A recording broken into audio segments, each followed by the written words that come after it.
Alright, I've done some work since the last video. You can see that all of the feathers, much like the front, I just continued them around using reference material. Kind of looks like a pineapple. Textured in with a stone, and I'll show you that in just a moment. Did a little work up here on the beak. I put the separation between the fur on the or the feathers on the head and where the beak will be. These lines, like I showed you in the last video, a center line this way and a center line this way, and then 45-degree angles out this way. And those 45-degree angles will help you find the placement of the eyes. You see it just comes straight across down into the eye channel, into the deepest part of the eye, above the beak, horizontally. If you look horizontally across there, it is above the beak. I found that through reference material. I believe I'm going to add a little bit of wood. I removed a little too much here, so I'm going to add epoxy putty to strengthen that brow line a little bit. When I go to put the eyes in and I'm using epoxy, I'll go ahead and reinforce that brow line a little bit. As you can see, all these feathers across the back have been sanded and smoothed down.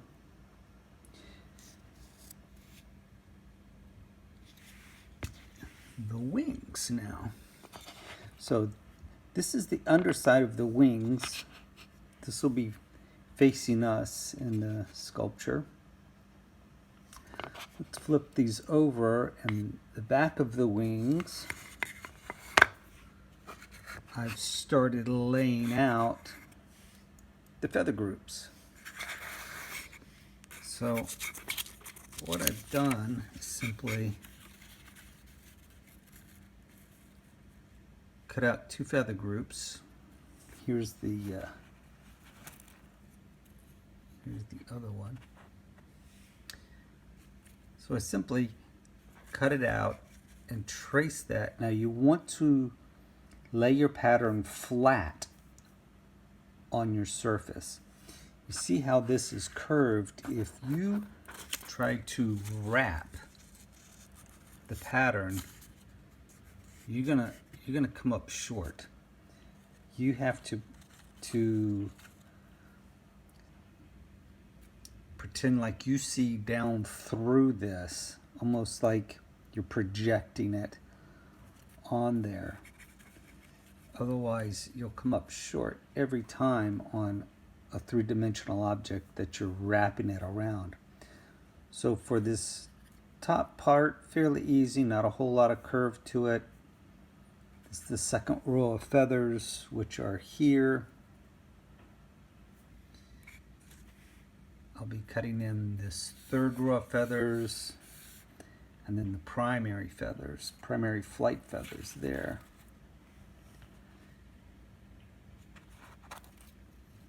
And this is this row of feathers.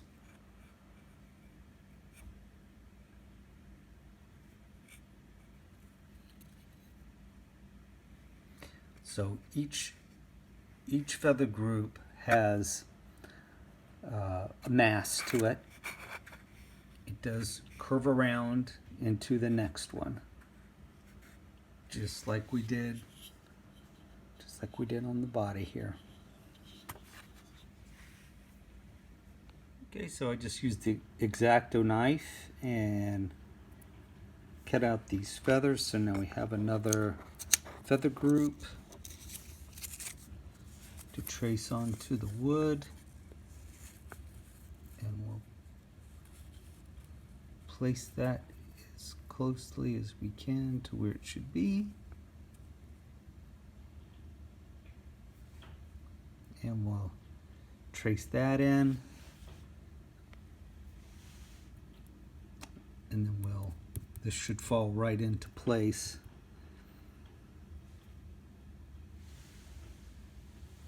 On the outer edge here. So here we have the line from this set of feathers, and our next set of feathers will go in here like so. And that looks pretty accurate. If you look straight down this tip, now if you try to wrap it, like I said, you'll come up short. But if you look down through the pattern, it is right on. Now what you can do is either graphite the back of this and trace to get your beginnings of your feathers, and then come down to this edge, which is accurate with this edge, and connect those lines. That's one way. Another way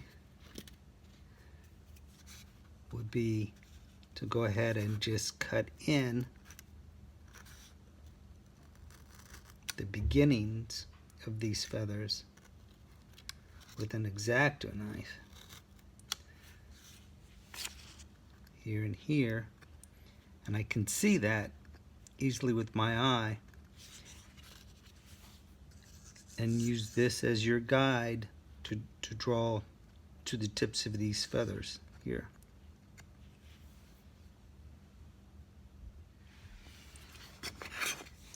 So for now, I'm going to come across where these lines are drawn,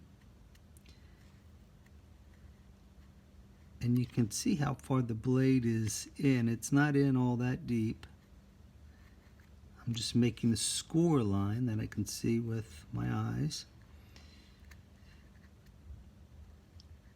And I will go back and relieve the wood here so this stands a little proud. Like I did this and this. This is a little much. I'll probably take this down a little bit.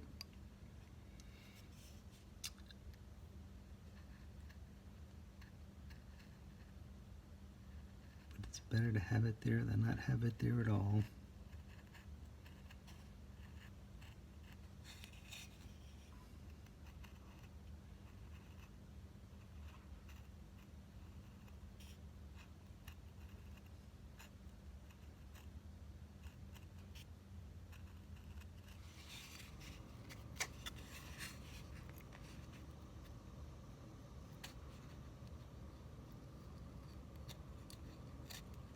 Now you could do this with a power carver with a little ruby ball in it. Trying to go against the grain there, so I got to come the other way.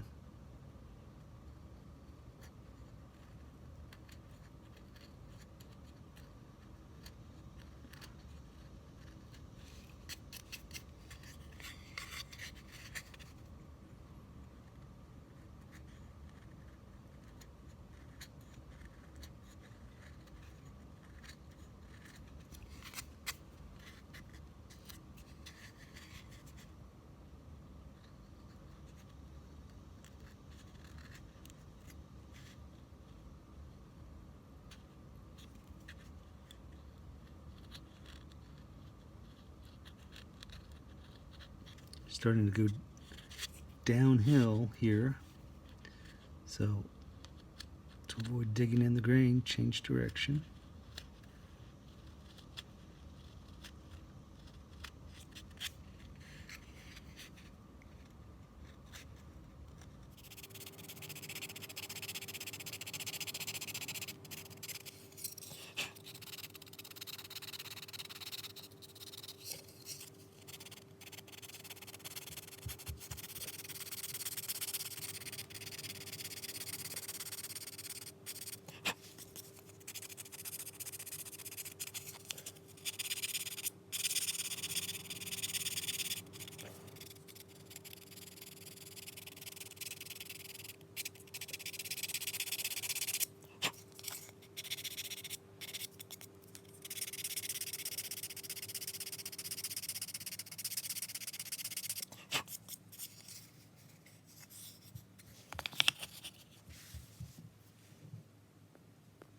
So as you can see, I am sitting by a window here, and that's giving me a one-directional source of light.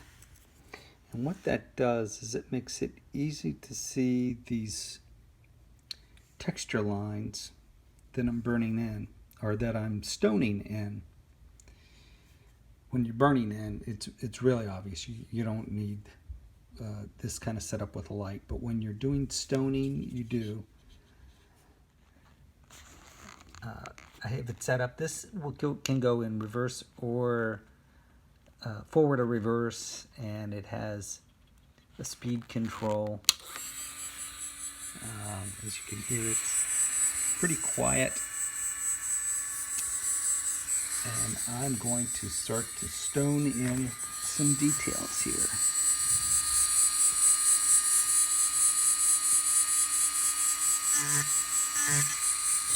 You don't want to go too deep. This is a little tiny ceramic stone here.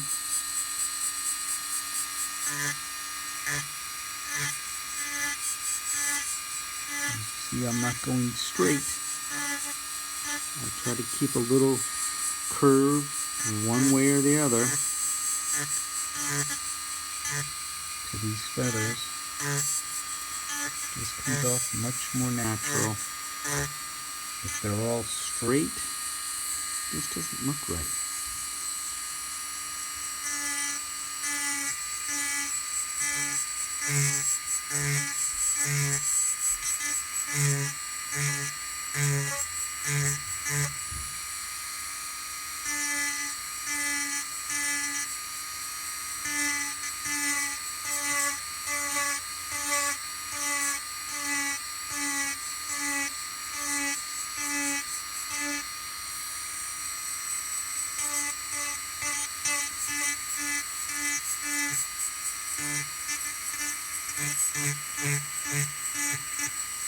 Just touching up in the edges here.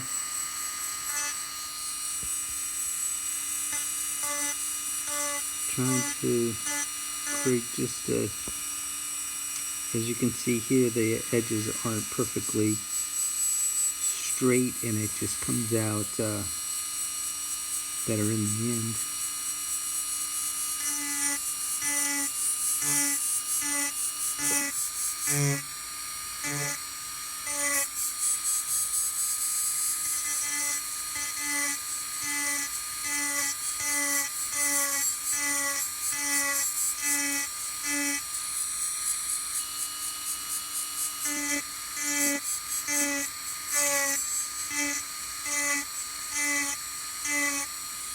This can be done with any rotary tool. It doesn't have to be anything fancy. A Dremel would work fine. It's bigger and a little harder to hold on to. And the battery versions do tend to get a little warm after holding them for about an hour. This, you can see how small it is. I can get right up close.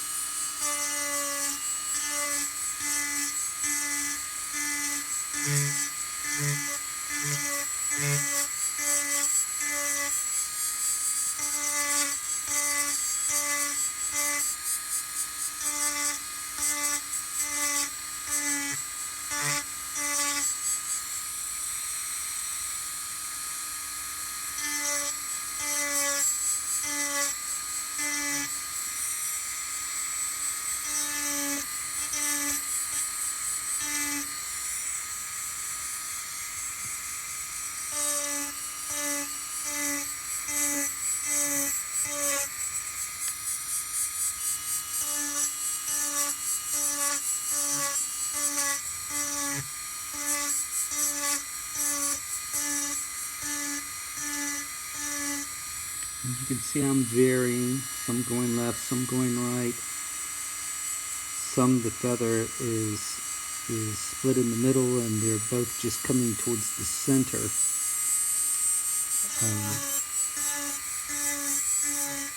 These birds, owls, hawks, any kind of bird of prey, they live a pretty tough life. They're killing other animals for survival. So their feathers they get ripped out, they get chewed on, they get bent and twisted, and it's a tough life.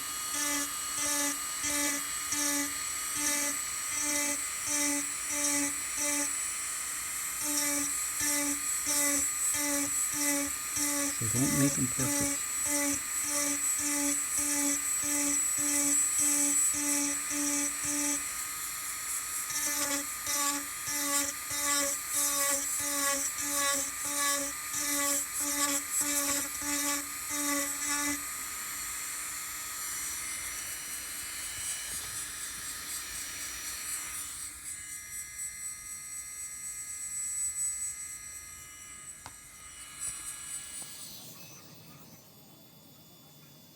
Now, usually when I carve a bird with its wings closed, and around the back of the bird, and this part would be the main flight feathers, and they're treated differently than this. These are the very soft, almost fur-like feathers that are right up against the owl's body. And by stoning like this, it will give them a very soft feel. I won't do much burning on these. The burning gives a much more hard line like you would see in the primary flight feathers.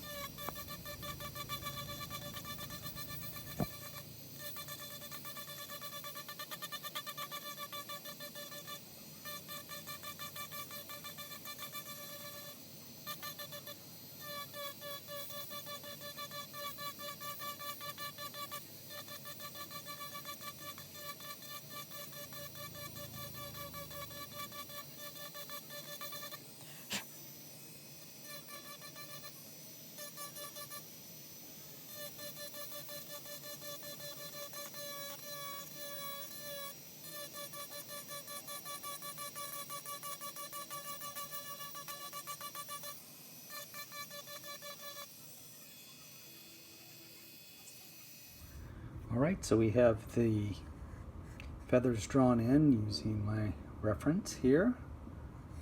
All the feathers are drawn in. I will go in and cut each line, not very deep, relieve it slightly, so these feathers are on the top, and each one of these is going to undercut slightly, and we'll come back with a burner and burn an undercut a little more substantial under each one. That'll really give it the feeling of these feathers being layered one on top of the other. And we'll burn in all the little lines and quills. And well, I'm pretty excited. I did something new. I actually used a little ruby ball to create the divide between these feathers, and it went a whole lot quicker than I expected. It's my new technique. Ruby ball, the smallest one I have, and then sanded it.